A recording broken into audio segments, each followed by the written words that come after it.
ఇవాళ రేపో మాపో ఖచ్చితంగా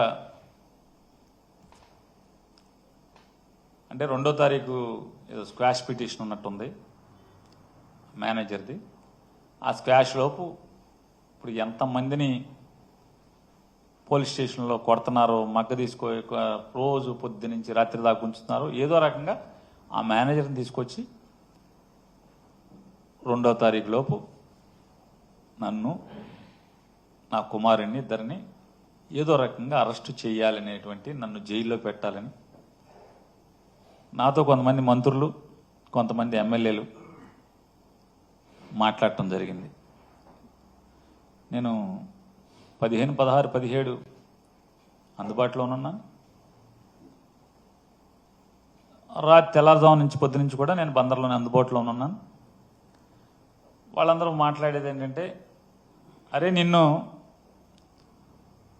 ఒక్క రోజన్నా జైల్లో పెట్టకపోతే అసలు మా వాళ్ళు ఎవరు ఊరుకునేట్లేరురా, అందులో మరీ ప్రత్యేకించి మీ ఊరోడు అసలు నిద్రపోవట్లేదు, చంద్రబాబుని చంపేస్తున్నాడు, రోజు ఇదే పనిలో ఉన్నారు అని చెప్పాను.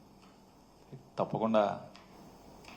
కాకపోతే ఇక్కడ ఏంటంటే మన రాజకీయాల కోసం, మన రాజకీయ కక్ష సాధింపుల కోసం ఇంట్లో ఆడవాళ్ళ దాకా కూడా వచ్చారే అనేది ఆవేదన, బాధ తప్పితే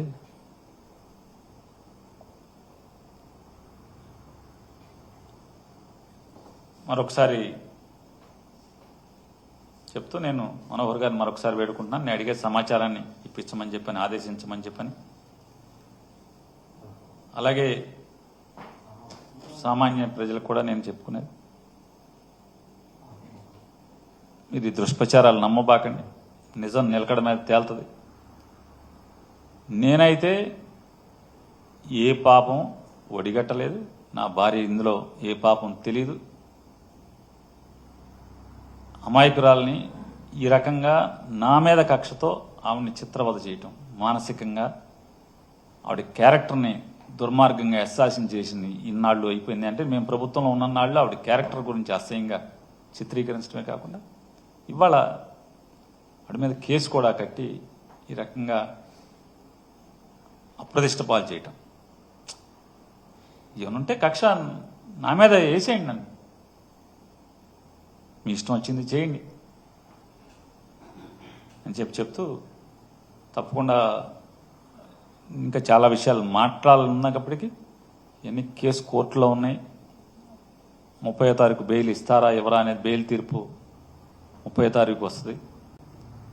అలాగే హైకోర్టులో దాని మీద ఉంది. ఇవన్నీ ఉండగా ఆ విషయాలు ఎక్కువగా మాట్లాడకుండా లీడర్లను కూడా నువ్వు వచ్చేప్పుడు మరీ చెప్పారు, నువ్వు లిమిట్ దాటి మాట్లాడటం వల్ల నీకేం నువ్వేలే అన్ని రకాలుగా నువ్వు సిద్ధం అంటున్నావు. కానీ నిన్ను నమ్ముకుని 30 ఏళ్లుగా నీ ఇంట్లోనే ఉన్నటువంటి, నిన్ను నమ్మొచ్చినటువంటి నీ భార్యకి ఇబ్బంది జరుగుతుంది, ఇట్లాంటిది ఆలోచించుకుని మాట్లాడమని చెప్తే దానికోసం